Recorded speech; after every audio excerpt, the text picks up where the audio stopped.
બનાસકાંઠાથી પ્રાપ્ત થઈ રહ્યા છે, જ્યાં વધુ એક બેદરકારી સામે આવી છે। બનાસકાંઠામાં પાલનપુરમાં વધુ એક બેદરકારી જોવા મળી। પાલનપુરનો વોર્ડ નંબર 6 વિસ્તાર, જેને કલેક્ટરે જાહેર કર્યો છે કોલેરાગ્રસ્ત।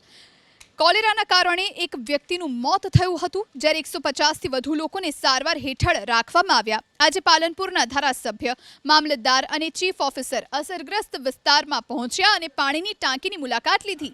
પાણીનું સપ્લાય કરતા 2 બોર બંધ કરી દેવામાં આવ્યા।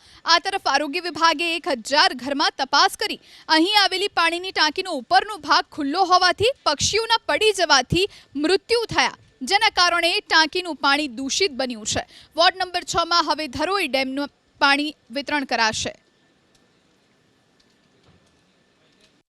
નગરપાલિકા દ્વારા અત્યારે જે પાણીનું સપ્લાય છે, એ પાણીનો સપ્લાય વધુ ક્લોરીનયુક્ત થાય એ માટેની કામગીરી થાય છે અને કેવી રીતે વધુ સ્વચ્છતા રાખી શકાય તે બાબત પર નગરપાલિકા અત્યારે કોન્સન્ટ્રેટેડ કરી રહી છે અને એના બાબતની સૂચનાઓ અત્યારે અમે આપી રહ્યા છીએ। આ ટાંકી ખુલ્લી જે પડી છે એને પણ ઝડપથી અને કેવી રીતે તમે કવર કરી શકો એ બાબતની સૂચના આપી છે, ઉપર કેવી રીતે તમે કવર કરી શકો, કારણ કે આ ઘણા સમયથી આ પરિસ્થિતિ છે। પાણીનો ક્યાંકથી સપ્લાય થાય છે, ધરોઈ ડેમમાંથી સપ્લાય થાય છે અને બીજું પાણીનો સપ્લાય બીજા બોર દ્વારા થાય છે।